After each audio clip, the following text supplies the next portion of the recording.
ನಮಸ್ಕಾರ ಸ್ನೇಹಿತರೆ, update alert Kannada YouTube ಚಾನಲ್ಗೆ ನಿಮಗೆಲ್ಲರಿಗೂ ಹಾರ್ದಿಕ ಸ್ವಾಗತ. ಇಂದಿನ ಈ ವಿಡಿಯೋದಲ್ಲಿ ನಾವು ಕರ್ನಾಟಕ ಸರ್ಕಾರದ ಗೃಹಲಕ್ಷ್ಮಿ ಯೋಜನೆಯ 27ನೇ ಕಂತಿನ ಹಣದ ಬಗ್ಗೆ ಒಂದು ದೊಡ್ಡ ಮತ್ತು ಮಹತ್ವದ ಅಪ್ಡೇಟ್ ಬಂದಿದೆ. ಹೌದು ವೀಕ್ಷಕರೇ, ಇವತ್ತಿನ ವಿಡಿಯೋ ತುಂಬಾನೇ ಇಂಪಾರ್ಟೆಂಟ್ ಆಗಿರುತ್ತೆ. ನೋಡಿ, 27ನೇ ಕಂತಿನ ಹಣ ಬಿಡುಗಡೆ ಇದರ ಬಗ್ಗೆ ಒಂದು ತುಂಬಾನೇ ಇಂಪಾರ್ಟೆಂಟ್ ಆಗಿರುವಂತಹ ಅಪ್ಡೇಟ್ ಬಂದಿದೆ. ಮತ್ತು ಇಂದು ಯಾವೆಲ್ಲ ಜಿಲ್ಲೆಗಳಿಗೆ ಹಣ ಬರ್ತಾ ಇದೆ, ನಿಮ್ಮ ಬ್ಯಾಂಕ್ ಖಾತೆಗಳಿಗೆ ಬರೋಬ್ಬರಿ 5,200 ರೂಪಾಯಿ ಹಣ ಜಮೆ ಆಗುತ್ತಿದೆ.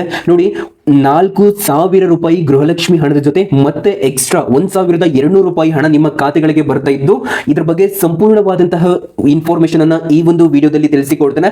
ವಿಡಿಯೋನ ಸಂಪೂರ್ಣವಾಗಿ ಕೊನೆವರೆಗೂ ಕೂಡ ನೋಡಿ. ಇದಷ್ಟೇ ಅಲ್ಲದೆ ಕೆಲವರಿಗೆ ಹಣ ಬರೋದಿಲ್ಲ, ಅವರ ಒಂದು ಲಿಸ್ಟ್ ಅನ್ನು ಕೂಡ ಹೇಳ್ತಾನೆ. ಮತ್ತು ಬಾಕಿ ಇರುವ ಎಲ್ಲಾ ಕಂತುಗಳ ಹಣ ಬರುತ್ತಿದೆಯಾ ಇದ್ರ ಬಗ್ಗೆನೂ ಕೂಡ ರಿಸರ್ಚ್ ಮಾಡಿದವೆ. ಎಲ್ಲ ಇನ್ಫಾರ್ಮೇಶನ್ ಈ ಒಂದು ವಿಡಿಯೋದಲ್ಲಿ ಇನ್ಕ್ಲೂಡಿಂಗ್ ಆಗಿರುತ್ತೆ.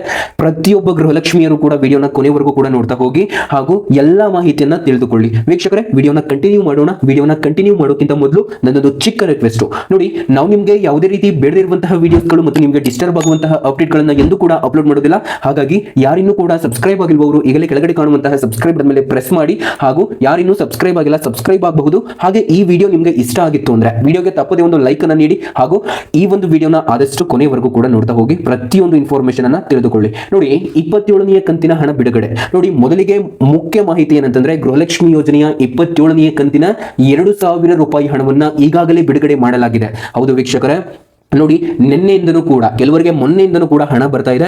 ಸರ್ಕಾರದಿಂದ ಹಣ ಬಿಡುಗಡೆ ಆಗಿದ್ದು ಮಹಿಳೆಯರ ಬ್ಯಾಂಕ್ ಖಾತೆಗಳಿಗೆ ಹಂತ ಹಂತವಾಗಿ ಜಮೆ ಆಗಲು ಪ್ರಾರಂಭವಾಗಿದೆ. ಬಹಳಷ್ಟು ಮಹಿಳೆಯರ ಖಾತೆಗಳಿಗೆ ಈಗಾಗಲೇ ಹಣ ಜಮೆ ಆಗಿದೆ. ಇನ್ನು ಕೆಲವು ಜಿಲ್ಲೆಗಳಿಗೆ ನಾಳೆಯಿಂದ ಅಂದ್ರೆ ಮಂಡೇ ಸೋಮವಾರದಿಂದಲೂ ಕೂಡ ನಿಮ್ಮ ಬ್ಯಾಂಕ್ ಖಾತೆಗಳಿಗೆ ಮತ್ತೆ ಜಮೆ ಆಗಲು ಪ್ರಾರಂಭವಾಗುತ್ತೆ. ಹಾಗಾದ್ರೆ ಬನ್ನಿ, ಯಾವ ಯಾವ ಜಿಲ್ಲೆಗಳಿಗೆ ಹಣ ಬರ್ತಾ ಇದೆ ಅಂತ ನೋಡೋದಾದ್ರೆ ಸ್ನೇಹಿತರೆ, ನೋಡಿ, ಇದೊಂದು ತುಂಬಾನೇ ಇಂಪಾರ್ಟೆಂಟ್ ಆಗಿರುವಂತಹ ಅಪ್ಡೇಟ್ ಆಗಿರುತ್ತೆ. ಕೊನೆವರೆಗೂ ಕೂಡ ನೋಡ್ತಾ ಹೋಗಿ. ನೋಡಿ, ಮಾಹಿತಿಯ ಪ್ರಕಾರ ಈ ಜಿಲ್ಲೆಗಳಿಗೆ ನಾಳೆಯಿಂದ ಅಂದ್ರೆ ಸೋಮವಾರದಿಂದ, ಇಲ್ಲಿ ಸೋಮವಾರ ಮತ್ತು ಶನಿವಾರ ಅಂದ್ರೆ ಇವತ್ತಿನಿಂದಲೂ ಕೂಡ ಹಣ ಜಮೆಯಾಗಲಿದೆ ಅನ್ನುವಂತಹ ಮಾಹಿತಿಗಳು ಕೂಡ ಲಭ್ಯವಾಗ್ತಾ ಇದಾವೆ.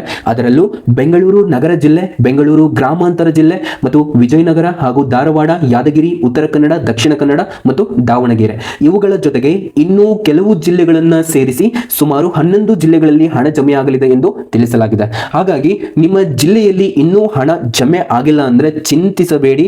ಹಣ ಹಂತ ಹಂತವಾಗಿ ಅಂದ್ರೆ ಸ್ಟೆಪ್ ವೈಸ್ ನಿಮ್ಗೆ ಹಣ ಅನ್ನೋದು ಜಮೆ ಆಗ್ತಾ ಇದೆ. ಹಾಗಾದ್ರೆ ಬನ್ನಿ, ಇವಾಗ ಯಾವ ಕಂತಿನ ಹಣ ಕ್ಲಿಯರ್ ಆಗುತ್ತಿದೆ ಸ್ನೇಹಿತರೆ? ಬರೋಬ್ಬರಿ 5,200 ರೂಪಾಯಿ ಹಣ ನಿಮ್ಮ ಬ್ಯಾಂಕ್ ಖಾತೆಗಳಿಗೆ ಬರ್ತಾ ಇದೆ. ನೀವು ನಂಬೋದಿಲ್ಲ, ಆದ್ರೆ ನಂಬದೇ ಇರುವಂತಹ ವಿಷಯನೂ ಕೂಡ ಇದಲ್ಲ, ಎಲ್ಲರೂ ಕೂಡ ನಂಬಲೇಬೇಕು. ನೋಡಿ, ಇವಾಗ ಕ್ಲಿಯರ್ ಆಗಿ ತಿಳಿಸ್ತಾನೆ ನಿಮ್ಗೆ. ನೋಡಿ, ಇದೀಗ ಸರ್ಕಾರ ಯಾವ ಕಂತಿನ ಹಣವನ್ನ ಕ್ಲಿಯರ್ ಮಾಡ್ತಾ ಇದೆ ಅಂತಂದ್ರೆ, ನೋಡಿ, 26ನೇ ಕಂತಿನ ಹಣವನ್ನ ಅಂದ್ರೆ ಇದರ ಹಿಂದಿನ ಕಂತು ಮತ್ತು 27ನೇ ಕಂತಿನ ಹಣವನ್ನ ಅಂದ್ರೆ ಈ 2 ಕಂತುಗಳ ಹಣ ನಿಮ್ಮ ಒಂದು ಬ್ಯಾಂಕ್ ಖಾತೆಗಳಿಗೆ ಬರಬೇಕಾಗಿತ್ತು. ಈ 2 ಕಂತಿನ ಹಣವನ್ನ ಈಗ ಕ್ಲಿಯರ್ ಮಾಡಲಾಗುತ್ತದೆ. ಇದಾದ ನಂತರ ನಿಮ್ಗೆ 28 ಮತ್ತು 29ನೇ ಕಂತಿನ ಹಣ ನಿಮ್ಮ ಒಂದು ಬ್ಯಾಂಕ್ ಖಾತೆಗಳಿಗೆ ಬರುತ್ತೆ. ಈ ಕಂತುಗಳ ಹಣವನ್ನ ಕೂಡ ಹಣ ನಿಮಗೆ ಬರಬೇಕಾಗಿತ್ತಲ್ಲ, ಅದೆಲ್ಲವೂ ಕೂಡ ಹಂತ ಹಂತವಾಗಿ ಬಿಡುಗಡೆ ಮಾಡಲಾಗುತ್ತದೆ ಸರ್ಕಾರದಿಂದ. ನೋಡಿ, ಇವಾಗ ಓಕೆ, 26, 27 ಈ 2 ಕಂತಿನ ಹಣ 4,000 ರೂಪಾಯಿ ನಮಗೆ ಬರುತ್ತೆ. ಮತ್ತು ಉಳಿದಿರುವಂತಹ 1,200, ನೀವು ಹೇಳಿದ್ರಿ 5,200 ರೂಪಾಯಿ ಹಣ ಬರ್ತಾ ಇದೆಯಲ್ಲ, ಹೇಗೆ ಅಂತ. ಹೌದು ವೀಕ್ಷಕರೇ, ಬಹಳಷ್ಟು ಜನರಿಗೆ ಬಂದಿದೆ. ಸೊ ಯಾವ ರೀತಿ ಹಣ ಬರ್ತಾ ಇದೆ ಅನ್ನೋದನ್ನ ಹೇಳ್ತೇನೆ. ಅದಕ್ಕಿಂತ ಮೊದಲು ಇಲ್ಲಿ ನೋಡಿ, ಒಟ್ಟು 12,000 ರೂಪಾಯಿ ಹಣ ಬರಬೇಕಿದೆ. ಇನ್ನೊಂದು ದೊಡ್ಡ ಮಾಹಿತಿ ಏನಂತಂದ್ರೆ, ಕಳೆದ ವರ್ಷ ಆರಂಭದಲ್ಲಿನೇ ಕೆಲವು ಮಹಿಳೆಯರಿಗೆ ಇಲ್ಲಿ ಬಾಕಿ ಇದ್ದಂತಹ ಕಂತುಗಳು ಬಂದಿದ್ದಿಲ್ಲ. ಅದರ ಜೊತೆಗೆ ಈಗಿನ ಕೆಲವು ಕಂತುಗಳನ್ನು ಸೇರಿಸಿ ಬರೋಬ್ಬರಿ 6 ಕಂತುಗಳ ಹಣ ಬರಬೇಕಾಗಿದೆ. ಅಂದ್ರೆ 2,000 ರೂಪಾಯಿ ಇಂಟು 6, ಟೋಟಲ್ ಆಗಿ 12,000 ರೂಪಾಯಿ ಹಣ ನಿಮಗೆ ಬರಬೇಕು. ಈ ಎಲ್ಲ ಹಣವನ್ನ ಸರ್ಕಾರ ಹಂತ ಹಂತವಾಗಿ ಫಲಾನುಭವಿಗಳ ಖಾತೆಗಳಿಗೆ ಜಮೆ ಮಾಡುವುದಾಗಿ ಮಾಹಿತಿಯನ್ನ ನೀಡಿದೆ.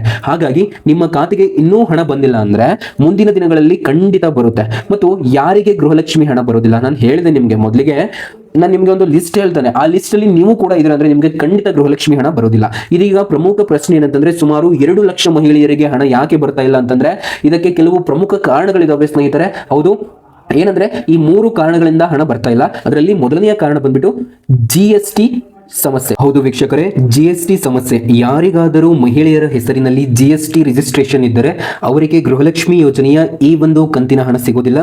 ಯಾಕಂತಂದ್ರೆ ಗೃಹಲಕ್ಷ್ಮಿಯ ನಿಯಮದ ಪ್ರಕಾರ GST ಪಾವತಿದಾರರು ಈ ಒಂದು ಯೋಜನೆಗೆ ಅರ್ಹರಾಗುವುದಿಲ್ಲ. ಮತ್ತು ಎರಡನೆಯದಾಗಿ ಮೃತ ಫಲಾನುಭವಿಗಳು. ಕೆಲವು ಕುಟುಂಬಗಳಲ್ಲಿ ಮನೆಯ ಮುಖ್ಯಸ್ಥೆಯಾದ ಮಹಿಳೆ ಮೃತರಾಗಿದ್ದರು, ಇನ್ನು ಅವರ ಹೆಸರಿನಲ್ಲಿ ರೇಷನ್ ಕಾರ್ಡ್ ಮತ್ತು ಗೃಹಲಕ್ಷ್ಮಿ ಯೋಜನೆ ಇವು ಮುಂದುವರೆದಿದ್ದರಿಂದ ಅಂತಹ ಕಾರ್ಡ್ಗಳನ್ನ ಸರ್ಕಾರ ರದ್ದು ಮಾಡಬಹುದು. ಈ ಪರಿಸ್ಥಿತಿಯಲ್ಲಿ ಕುಟುಂಬದಲ್ಲಿದ್ದ ಮತ್ತೊಬ್ಬ ಮಹಿಳೆಯರ ಹೆಸರನ್ನ ಮುಖ್ಯಸ್ಥೆಯಾಗಿ ಸೇರಿಸಬೇಕು. ಮತ್ತು ಮೂರನೆಯದಾಗಿ ಬ್ಯಾಂಕ್ ಖಾತೆ ಸಮಸ್ಯೆಯಿಂದ. ಹೌದು ವೀಕ್ಷಕರೇ, ಇನ್ನೊಂದು ಪ್ರಮುಖ ಕಾರಣ ಏನಂತಂದ್ರೆ ಡೆಡ್ ಅಕೌಂಟ್ ಅಂತ ಇದನ್ನ ಹೇಳ್ತಾರೆ. ಇದು ಟರ್ಮಿನೇಟ್ ಆಗುತ್ತೆ ಅಂದ್ರೆ ಬಹಳಷ್ಟು ಮಹಿಳೆಯರು ಬ್ಯಾಂಕ್ ಖಾತೆಯನ್ನ ಬಳಸದ ಸಮಯದಿಲ್ಲ ಅಂತಂದ್ರೆ ಇಲ್ಲಿ ಇನ್ಆಕ್ಟಿವ್ ಆಗುತ್ತೆ. ನೀವೇನಾದ್ರೂ ನಿಮ್ಮ ಒಂದು ಬ್ಯಾಂಕ್ ಖಾತೆಯನ್ನ ಬಳಸದೇ ಇದ್ರೆ ಅಂತಹ ಖಾತೆಗಳನ್ನ ಬ್ಯಾಂಕ್ ಡೆಡ್ ಅಕೌಂಟ್ ಎಂದು ಪರಿಗಣಿಸಲಾಗುತ್ತದೆ. ಈ ಕಾರಣದಿಂದ ಗೃಹಲಕ್ಷ್ಮಿ ಹಣ ವರ್ಗಾವಣೆ ಆಗುವುದಿಲ್ಲ. ಇದಕ್ಕೆ ಪರಿಹಾರ ಏನಂದ್ರೆ ನಿಮ್ಮ ಬ್ಯಾಂಕ್ಗೆ ಹೋಗಿ KYC ಮಾಡಿಸಬೇಕು, ಖಾತೆಯನ್ನ ಮತ್ತೆ ಆಕ್ಟಿವ್ ಮಾಡಿಸಬೇಕು. ಮತ್ತು ಬಜೆಟ್, ಮೊನ್ನೆ ಬಜೆಟ್ ನಡೀತಲ್ವಾ, ಮಹಿಳಾ ಮತ್ತು ಮಕ್ಕಳ ಅಭಿವೃದ್ಧಿ ಸಚಿವೆ ಲಕ್ಷ್ಮಿ ಹೆಬ್ಬಾಳ್ಕರ್ ಅವರು ಹೇಳಿದಂತೆ ಈ ಒಂದು ಯೋಜನೆಗಾಗಿ ಸರ್ಕಾರ ಬರೋಬ್ಬರಿ 28,608 ಕೋಟಿ ರೂಪಾಯಿ ಬಜೆಟ್ ಮೀಸಲಿಟ್ಟಿದೆ. ಈ ಹಣವನ್ನ 12 ಕಂತುಗಳಿಗಾಗಿ ಮಹಿಳೆಯರಿಗೆ ನೀಡಲಾಗುತ್ತದೆ. ಅಂದರೆ ಸರ್ಕಾರದ ಉದ್ದೇಶ ಏನಂದ್ರೆ ಪ್ರತಿ ಅರ್ಹ ಮಹಿಳೆಗೂ ಕೂಡ ಪ್ರತಿ ತಿಂಗಳು ತಪ್ಪದೆ 2,000 ರೂಪಾಯಿ ಸಹಾಯಧನವನ್ನ ನೀಡುವುದು. ಇವಾಗ 5,200 ರೂಪಾಯಿ ಹಣ ಹೇಗೆ ಬರ್ತಾ ಇದೆ ಅಂತಂದ್ರೆ ನೋಡಿ, ನಾನು ಅವಾಗಲೇ ಹೇಳಿದೆ 4,000 ರೂಪಾಯಿ 26ನೇ ಕಂತಿನ 2,000 ರೂಪಾಯಿ ಮತ್ತು 27ನೇ ಕಂತಿನ 2,000 ರೂಪಾಯಿ, ಟೋಟಲ್ ಆಗಿ 4,000 ರೂಪಾಯಿ. ಮತ್ತು 60 ವರ್ಷ ಮೇಲ್ಪಟ್ಟಂತಹ ಮಹಿಳೆಯರಿಗೆ ಇಲ್ಲಿ ಪಿಂಚಣಿ ಬರ್ತಾ ಇರುವಂತದ್ದು ಅದು 1,200 ರೂಪಾಯಿ ಹಣ ನಿಮ್ಮ ಒಂದು ಬ್ಯಾಂಕ್ ಖಾತೆಗಳಿಗೆ ಬರ್ತಾ ಇದೆ. ಟೋಟಲ್ ಆಗಿ 5,200 ರೂಪಾಯಿ ಹಣ ನಿಮ್ಮ ಒಂದು ಬ್ಯಾಂಕ್ ಖಾತೆಗಳಿಗೆ ಬರ್ತಾ ಇದೆ. ಮಹಿಳೆಯರಿಗೆ ಮುಖ್ಯ ಸೂಚನೆ ಏನಂತಂದ್ರೆ ನೋಡಿ, ಎಲ್ಲಾ ಮಹಿಳೆಯರಿಗೆ ಒಂದು ಪ್ರಮುಖ ಸಲಹೆ ಇದಾಗಿರುತ್ತೆ, ನಿಮ್ಮ ಖಾತೆಗೆ ಗೃಹಲಕ್ಷ್ಮಿ ಹಣ ಬರಬೇಕಾದ್ರೆ ನಿಮ್ಮ ಬ್ಯಾಂಕ್ ಖಾತೆ ಚಾಲ್ತಿಯಲ್ಲೇ ಇರಬೇಕು, ಆಧಾರ್ ಲಿಂಕ್ ಆಗಿರಬೇಕು, KYC ಪೂರ್ಣವಾಗಿರಬೇಕು. ಈ 3 ವಿಷಯಗಳು ಸರಿಯಾಗಿದ್ದರೆ ಬಾಕಿ ಇರುವ ಎಲ್ಲಾ ಕಂತುಗಳ ಹಣ ಹಂತ ಹಂತವಾಗಿ ನಿಮ್ಮ ಖಾತೆಗೆ ಬರುತ್ತದೆ. ನೋಡಿ ವೀಕ್ಷಕರೇ, ಗೃಹಲಕ್ಷ್ಮಿ ಯೋಜನೆಯ 27ನೇ ಕಂತಿನ ಹಣ ಈಗಾಗಲೇ ಬಿಡುಗಡೆ ಆಗಿದ್ದು ಕೆಲವು ಜಿಲ್ಲೆಗಳಲ್ಲಿ ಜಮೆ ಆಗಿದೆ. ಇನ್ನು ಕೆಲವು ಜಿಲ್ಲೆಗಳಿಗೆ ಸೋಮವಾರದಿಂದ ಜಮೆ ಆಗುತ್ತೆ ಮತ್ತು ಮುಂದಿನ ದಿನಗಳಲ್ಲಿ 28 ಮತ್ತು 29ನೇ ಕಂತಿನ ಹಣವೂ ಕೂಡ ಬಿಡುಗಡೆಯಾಗಲಿದೆ. ಇದಷ್ಟೇ ಅಲ್ಲದೆ ನಿಮಗೆ ಪೆನ್ಷನ್ ಅಂದ್ರೆ ಪಿಂಚಣಿಯ 1,200 ರೂಪಾಯಿ ಹಣನೂ ಕೂಡ ಜಮೆ ಆಗ್ತಾ ಇದೆ. ಹೀಗಾಗಿ ನಿಮ್ಮ ಬ್ಯಾಂಕ್ ಖಾತೆಯನ್ನ ಚೆಕ್ ಮಾಡ್ತಾ ಇರಿ. ನೋಡಿ, ಈ ಮಾಹಿತಿ ನಿಮಗೆ ಉಪಯುಕ್ತವಾಗಿದೆ ಅಂದ್ರೆ ವಿಡಿಯೋಗೆ ಒಂದು ಲೈಕ್ ಮಾಡಿ, ನಿಮ್ಮ ಸ್ನೇಹಿತರಿಗೂ ಕೂಡ ಶೇರ್ ಮಾಡಿ. ಇಂತಹ ಇನ್ನಷ್ಟು ಸರ್ಕಾರಿ ಯೋಜನೆಗಳ ನಿಖರವಾದಂತಹ ಅಪ್ಡೇಟ್ಗಳನ್ನು ಪಡೆಯಲು ಅಪ್ಡೇಟ್ ಅಲರ್ಟ್ ಕನ್ನಡ ಚಾನಲ್ ಅನ್ನು ಈಗಲೇ ಸಬ್ಸ್ಕ್ರೈಬ್ ಮಾಡಿ. ಜೈ ಕರ್ನಾಟಕ.